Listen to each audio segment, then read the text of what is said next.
ang target natin ay si Satan dahil ito ang nature niya. Although, malaki ang factor talaga ng demonyo sa buhay natin, pero malaki din ang impact ng fallen nature, yung sin na namana natin, no? Minsan no, bilang mga believer, minsan hindi tayo aware dito. Kaya magandang na pag-uusapan na ito, na i-address kung ano bang kasalanan ito, no? Kasi bilang believer minsan fallen nature or yung sin na namana natin, tapos although malaki talaga ang factor ni Satanas sa buhay natin, pero hindi palaging siya. Nakuha po natin. Hindi ko siya kinakampihan sa mga to kasi meron tayong fallen nature na namana or kasalanan na namana sa ating mga ninuno, no? No. So kada sisi natin sa demonyo, gusto nang mag-backslide, gusto na magbalik loob sa Panginoon. Kasi nga may mga fallen nature tayo at namana natin. At pag-uusapan po natin 'yon ngayong gabi. Okay? So ang assignment ni Satan, hindi siya tumitigil. Okay? Hanggang ngayon, nawasakin ang mga anak ng Diyos through deception, pride, etc. Okay? Naparito si Satan to steal, kill, and destroy. Okay? Ayan po. Makikita natin yan sa John 10:10. Ayan po ang nature niya, character ni Satanas, no? Okay? Bilang believer, bilang mananampalataya, no, mahalagang alam natin kung sino ang kaaway natin at kung saan ba siya kumikilos. Okay? As a Christian, we are under attack. Okay? Every day po tayo, we are under attack. No? Ni Satan in all areas. Okay? Saan nga ba? Pwedeng pamilya, pwedeng finances, pwedeng job, pwede yung isip natin, pwede yung katawan natin, or yung neighbor natin. Okay? Pwede niyang i-attack ang mga ito kung hindi tayo magbabantay. Okay, mga kapatid, malinaw? Kasi si Satan, hate na hate niya ang mga tao. Why?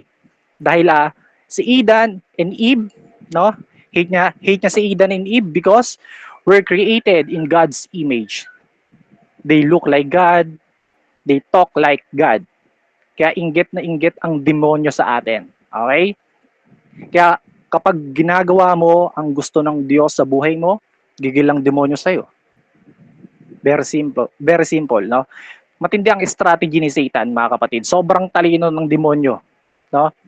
At organize sa kingdom niya, no? May evangelism doon, may evangelism din doon, no? Everyday sila nag-evangelize kung sino yung sisiluin nila, malalaglag sa pagkakasala, no? Everyday po, okay? Sabi ko nga kanina, author siya ng sin. Ito ang nature and character niya. Okay? Babasahin ko lang po yung 1 John 2:15 and 16. So, kung may Bible app po kayo, pwede nyo pong i-copy and paste doon sa comment natin para makita rin po ang bawat isa. So, ako na lang po magbabasa, no? Ang sabi dito, do not love the world or the things in the world. If anyone loves the world, the love of the Father is not in him. For all that is in the world, the lust of the flesh, the lust of the eyes, and the pride of life is not of the Father, but is of the world. Ito ang main text natin, mga kapatid. Ano? Ang sabi diyan, do not love the world. Mga kapatid, hindi po to suggestion. Ito po ay utos. Ito ay utos na dapat nating sundin. And then, ang love na tinutukoy diyan, mga kapatid, ay negative. At ang word naman na sinasabi diyan ay hindi planeta o literal na mundo, kundi yung mga gawi ng mundo na tinatapakan natin. Okay? Hindi porket sinabi ni John na do not love the world, anti-nature na siya. Okay, malinaw mga kapatid, no? Sa madaling salita, kapag hindi tayo naging aware sa mga kasalanan na to, ay kaya nating mahalin ang mundo ng higit sa Diyos. Okay? So, ngayon mga kapatid, habang nakikinig ka, piliin mo kung sino ang mamahalin mo. Choose your love. Sabi nga ng Bible, no one can serve two masters. Okay? Hindi pwedeng dalawa ang pinagsisilbihan natin.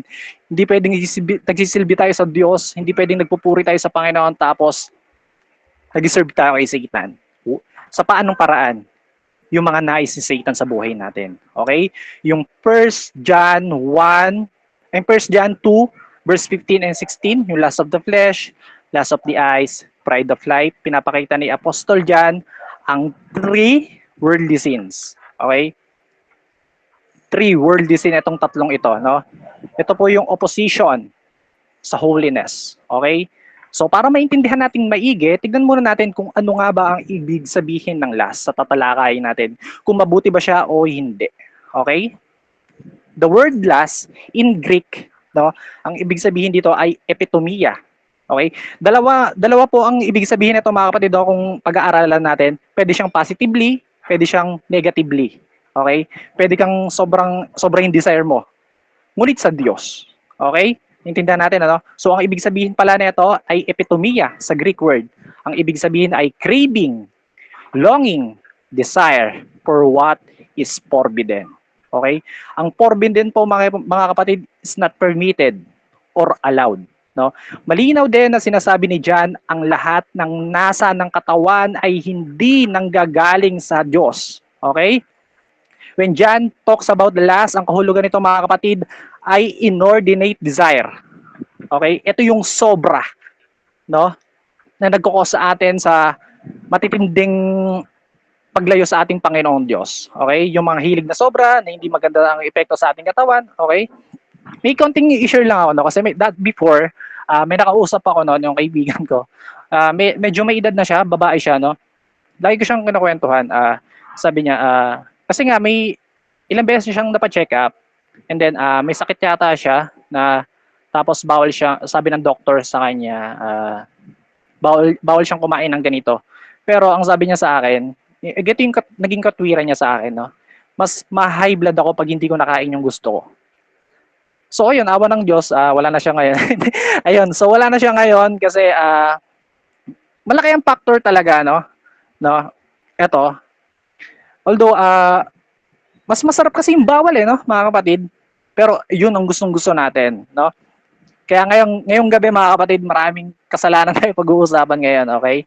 So ang sabi diyan sa sa 1 John 2:15 and 16, okay? So ihimay-himayin natin yan, ano? Mga kapatid, sa Genesis chapter 3 nag-start po ito, okay? So pag-aaralan natin ito. Makikita natin dito kung paano ini-inject ni Satan ang mga kasalanan na yan. Yung tatlong yan, yung three worldly sin, okay? Ang sabi sa Genesis 3 verse 6, no? Pwede nyo pong isend dyan, then ako na lang po magbabasa para dire-diretso po tayo. Ang sabi dito, so when the woman saw the tree was good for food, that it was pleasant to the eyes and a tree desirable to make one wise, she took of its fruit and ate. She also gave to her husband with her, and he ate. So, binigyan sila, tinukso sila ni Satan na kainin nila ito. And then, kinain niya ni Eva at binigyan niya pa ang kanyang asawa na si Adan, no?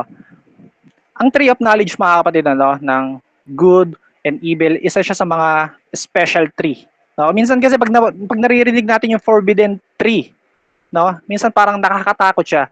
Okay? Napatanong din ako dati niyan, ano? Ang forbidden tree ba nakakalason? No? So hindi siya poisonous, hindi siya nakakalason, ano? Hindi nga namatay si Eva and Eve. Bakit nga ba siya tinawag ng forbidden tree? Dahil siya po ang bukod tanging pinagbawal ng Diyos na kainin yung bunga. Okay? So, bakit nga ba nilikha ng Diyos, no? Minsan napapatanong din ba kayo mga kapatid, ano? Bakit nga ba nilikha ng Diyos ang forbidden tree? Akala natin once na naririnig natin yung puno kung saan nahulog sa pagkakasala si Eva at Adan, feeling natin yung forbidden tree na yon is masama na. Okay? Alam niyo mga kapatid, bakit nilikha ng Diyos, no? Kasi nga mga kapatid, ang forbidden tree, isa po ito is a sign, mga kapatid, ng faithfulness, sign of love ng Diyos sa atin. Bakit? No? Bakit nga ba pwede natin ituring na sign of love ng Diyos yung forbidden tree? Bakit? Kasi nga ang human, mga kapatid, nilikha tayo ng may free will o kakayahan na pumili, mga kapatid. Gusto ng Diyos na mahalin natin siya. Okay? Nang mula sa kalayaan natin magdesisyon, okay? Tandaan natin mga kapatid, useless ang kakayahan nating pumili kung wala tayong choices. Okay? Kaya nga sa topic natin, dalawa ang pipiliin natin. Kung ang Diyos ba, ang God the Father ba, o ang mundo. Okay? So meron tayong pagpipilian kung saan ba tayo mag-i-stay, kung saan ba tayo mag-serve. Okay? Again, useless ang kakayahan nating pumili kung walang pagpipilian. So, we encourage you mga kapatid na hindi man madali no na maging isang Kristiyano, but naniniwala ako at nanampalataya ako mga kapatid na mas piliin natin ang Diyos. Kahit sobra na yung mga pagsubok natin, sobra na yung na-experience natin, so piliin lagi natin ang Diyos. Okay? Makikita rin natin dito mga kapatid kung paano binabaliktad ni Satan ang Word of God. Si Satan gumagamit siya ng deception to tempt Eve. Okay? Tinitwist niya yung God's Word, no? Into a lie and said, sabi dito, you shall not surely die. Sabi niya kay Eva, hindi ka mamamatay. No? And ang sabi niya, so ang galing ng ni Satan no? Ang galing ng mga panlilin lang niya, no? Tandaan natin, matalino ang demonyo, pero mas matalino ang mga anak ng Diyos. Amen? No? Mag-amen ka kung naniniwala ka matalino ang mga anak ng Diyos. Okay? Sabi nga dati ni Bishop, narinig ko yun eh, kung naging Chinese si Eve at Adan, no, hindi sila mapofall sa kasalanan dahil kakainin nila yung ahas na yon. At pag naging Pinoy naman si Eve tsaka si Eden, no, hindi rin sila mapofall dahil ipupulutan nila yung ahas na yan. So, yun. Yun. Kung wala tayong strong knowledge, mga kapatid, salita ng Diyos, malilito tayo sa mga kasalanan ni Satan. Okay, number 1 po, yung lust of the flesh. Through the cravings caused by the lust of the flesh. Eve noticed the tree was good for food. Kung ano kasi yung mga bawal mga kapatid, no, yun ang masarap, no? Bakit ano? Ayun kasi yung parang yung pag-test sa atin, no? Minsan kasi hindi na siya healthy sa katawan natin, but gustong-gusto pa rin natin siyang kainin, no? Although hindi masama, no, na bilhin natin yung mga gusto natin, basta makakatulong siya sa katawan natin, hindi siya magiging sanhi ng pag-aaway dahil nag-crave ka sa isang ganito, sa isang bagay, no? Nag-crave tas walang-wala na kayong pera, no? Especially, madalas natetest yung ganito yung mga mag-asawa, no? Kasi nga, may mga hindi kailangan pero binibili. Okay? Last po yon. Okay? Hindi ko sinasabi na huwag kayong kumain ng gusto nyo. Kung healthy and kaya naman ng budget, go lang mga kapatid. No? Kung paano sinosustain ng Word of God ang ating spirit, okay? Ganun din ang physical food, sinosustain niya ang ating physical body. Okay? Bago dumating ang chapter 3, kung titignan natin yung Genesis, bago dumating ang chapter 3, maraming reminder ang Diyos kay Eve and Adam, no? Pabasa na lang ako mga kapatid, sa Genesis 2, and then proceed ako sa number 2. Okay, ang sabi dito, lust of the eyes. Through her greedy longings caused by the lust of the eyes, Eve saw that tree was a delight to the eyes. Ang mata po natin mga kapatid, ang pangunahing dahilan para mahulog tayo sa temptation. Okay? Sinasabi rin ni Jesus, the eye is the lamp of the body. Okay? If your eye is bad, your whole body will be full of darkness. Okay? Yung bunga ng punong kahoy, napakaganda sa mata ni Eve. Kaya natukso siya.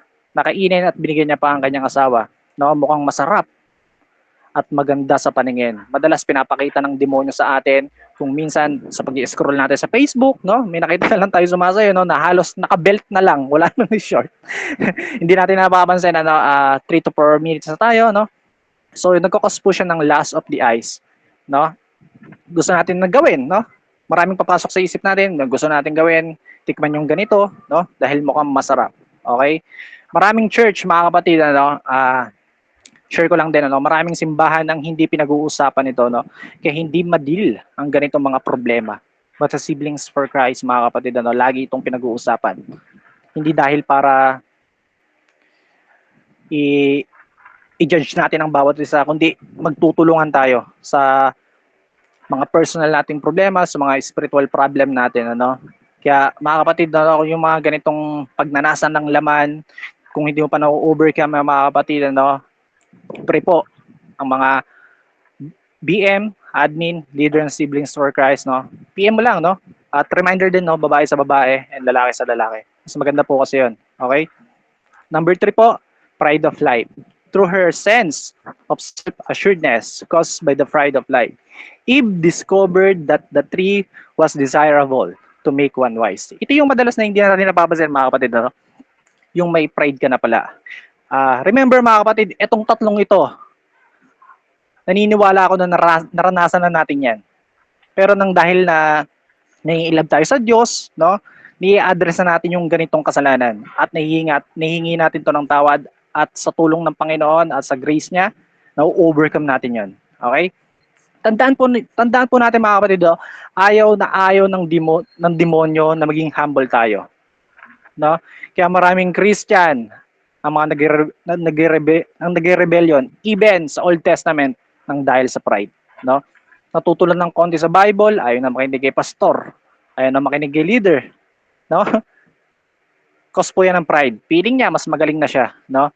Pag nagiging predictable ka, mga kapatid, especially pag nagtuturo ang pastor o leader mo, wala ka ng excitement, wala ka ng willingness, no? Na feeling mo, alam mo na lahat, no? Hindi para sa'yo ang preaching, ganun yung mga pakiramdam, no? Cause po yan ng pride dahil nanahan ka sa sarili mong kaalaman. Okay? Kung babasahin natin ang Old Testament hanggang New Testament, si Lord ayaw na ayaw niya sa mga palalo, sa mapagmataas. Even ang mga propeta, mga apostol, ayaw nila sa mga taong mapagmataas. Okay? So babasahin ko lang tong Proverbs 6, no, chapter 6, 16 and 19, no? Tignan niyo po, ang sabi ni Haring Solomon dito, hindi mawala yung sin na to. Okay? Ang sabi dito, there are 7 things that the Lord hates and cannot tolerate. A proud look, a lying tongue, hands that kill innocent people, a mind that thinks up wicked plans, feet that hurry off to do evil, a witness who tells one lie after another, and someone who stirs up trouble among friends. No? Ito mga kapatid, ano, kapag lumalalim ka sa salita ng Diyos, sa Word of God, dun ka dapat mas magiging humble. Kasi nga, iyon ang tamang application ng salita ng Diyos. Nagiging humble ka. Yung mga achievements natin sa buhay, yung trabaho, madalas nagiging reason ng pride, mga kapatid. Kung hindi natin kayang i-handle to, mga kapatid, babagsak tayo. Tandaan natin, ano, kapag lumalalim ka sa Word of God, doon ka dapat mas nagiging humble. Mas doon ka dapat nagiging willing makinig sa pastor at mentor mo. Nag-fail man si Eve, si Adan sa ganitong mga temptation, meron tayong perfect example diyan, mga kapatid. No, huwag tayong mawalan ng pag-asa. Si Jesus ang perfect example kung paano natin ma-overcome ito. Okay? Lust of the flesh, lust of the eyes, pride of life. Ito rin yung in-offer ni Satan kay Jesus, no, sa wilderness. Kung babasahin natin yung Matthew 4:4. No, nakapasting pa siya diyan. Nagpasting pa si Jesus. Pero na-overcome ni Jesus ang tatlong iyan. Kahit nagtatatumbling pa si Satan diyan, hindi niya na-tempt si Jesus. Okay? By the power of the Holy Spirit and the Word of God. Pansin nyo sa Matthew 4:4, no? Si Jesus, lagi siyang bumabalik sa Word of God. No? Every time na magsasalita si Satan. Okay? Ang Word of God kasi, mga kapatid, nagbibigay siya ng kalakasan. Nagbibigay siya ng strength to overcome temptation. Okay? Tandaan natin yan. Lagi tayong bumalik sa Word of God. Kung pag madalas natitempt tayo, no tayo sa Facebook, no, nag-scroll tayo, nakakita tayo ng mga hindi kaaya-aya, magbasa tayo ng Bible. Okay? Mare-restore yung mind natin. No? Mare-restore tayo and mababalik yung focus natin sa Diyos. No?